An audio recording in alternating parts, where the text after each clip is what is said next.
How much money can you actually save by growing food yourself, by having your own garden?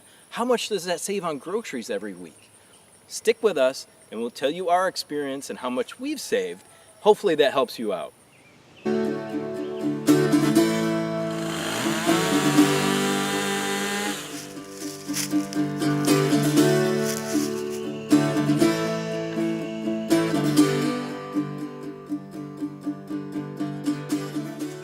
Okay, so here in our garden, we have a back to Eden style garden for most of the garden.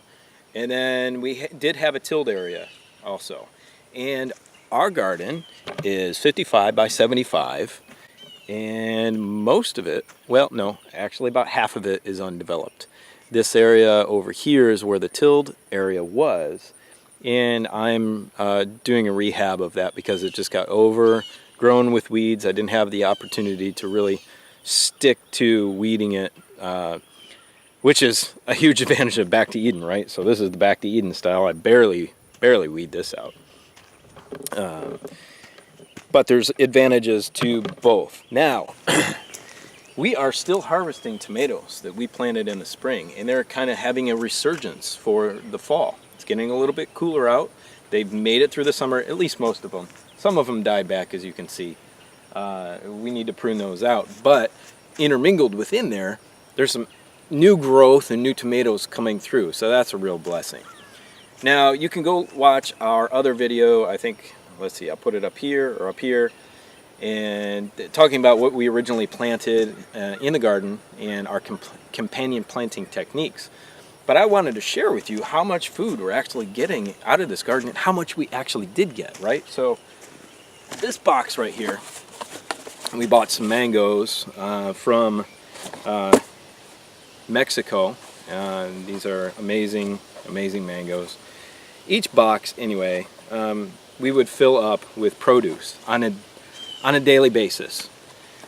So we would harvest 5 days per week, okay?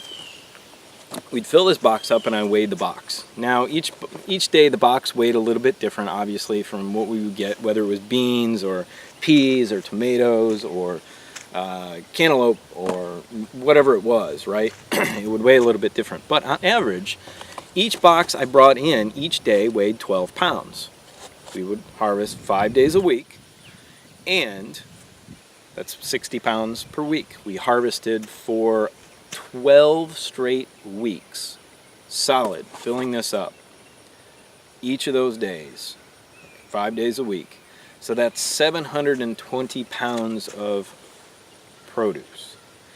Now, there were some other times where I'd come out here and I'd grab one zucchini, or I'd come out here and I'd grab, 10 okra, or an eggplant, 2, whatever it was. So if you factor that in, and you factor in some other things like what we had in the tilled area were chickpeas and lentils. And they obviously don't weigh much, they're really labor intensive, but they're good.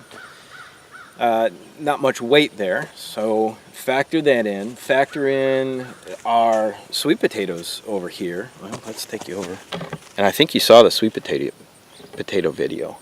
It was right over in this section. We planted just one sweet potato and it took over the entire area. Now I know that's not the way to do it. You should prune it back because it won't really give all of its energy into the one area where it's supposed to produce all those sweet potatoes. We could have gotten more, but again, that was one of those things after we had our daughter, we just kind of let it go a little bit.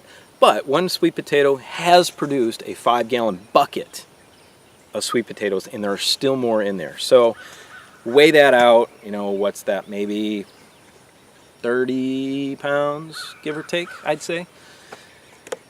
And the cantaloupes are still going, the tomatoes are still going. And we have our winter garden in now. So obviously things have slowed down, right? But we've got our peas coming up. We've got our beets coming up. We've got more carrots. We've got cabbage, leafy greens. We've got kale and chard and broccoli and Brussels sprouts. It's going to keep going. Praise God. So all in all, I'd say we gathered maybe, let's call it 800 pounds of food from 4 months. All right, so 800 pounds of food in 4 months. That made a really amazing impact, and some of it's still frozen, right? So we did preserve some of that food. You got to keep that in mind. We have got 30 jars of tomatoes, quart jars and pint jars. So I can't actually give you they're all mixed up. I can't actually give you the poundage on that. We've got frozen squash. We've still got squash sitting on the counter. That's still fine. We've got frozen beans. We had frozen potatoes that we've eaten.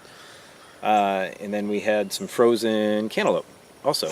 All that being said, the impact I noticed on our grocery bill on a weekly basis was about 25%. That's pretty good when you're spending $400 a month plus on groceries. So say it's $100. $100 a month by, working in the garden is labor intensive. But you got to remember the payoff is good. So $100 a month. Is $100 a month valuable to you? Now, $100 a month in only the planted areas that we have, right? So I figure by my calculations, and you can look at our beds here. So you can't really judge the cantaloupes here because they go everywhere. But most of my back to Eden beds are 4 feet wide, 20 feet long, or 4 by 24. And they have usually 2 to 3 rows of, depending on what it is, right? So beets won't take up that much space. But over here, you remember from our other video, we had a cucumber trellis. We have our bean trellis up here, and that was covered. So it's a little difficult to calculate, but you get the idea.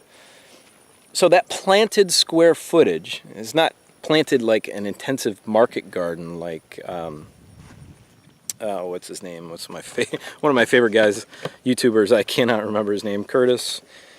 Is it Curtis Stone? Anyway, awesome guy. Market garden, BC, Canada. Can't remember it right now. Anyway, love that guy. But the actual planted square footage was roughly 1,000 square feet. Taking out the walkways and everything, but planted square footage is 1,000 square feet. I think I can get probably 2,000 in this garden. So 55 by 75, and I'll get 2,000 square feet. Now, keep in mind, this is a first-year garden. This will be more highly productive in the future when my soil is built upon. The soil gets richer, the production gets better, the yield is better, so on and so forth. This is just a first-year garden, guys. That's a huge impact. That is exciting, right? You can do it. That's the point. You can save some cash. It takes a lot of work, especially to get it going, to build it, to maintain it.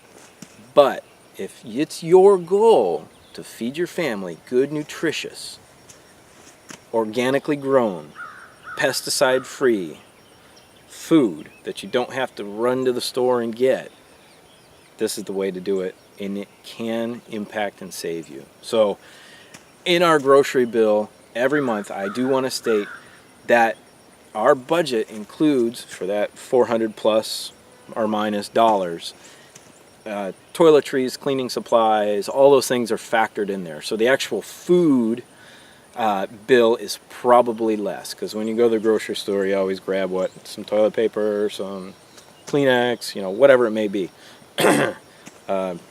Pull-ups for your daughter, whatever it is. So that's all factored in there. So I don't know, maybe $350 a month, which makes the savings even bigger, right? So 25 to 30 some odd percent, 33%, I think is very safe in a first-year garden. How amazing is that? I'm so looking forward to the next couple of years when we may be able to knock that grocery bill down to just a few dollars a month. When we drink almond milk. I don't drink dairy. I can't grow almond trees here, really. So I buy the almond milk. So that's a small expense. But hey, it's not that big of a deal when you're producing everything else yourself. This is so exciting. I really hope that helped you out.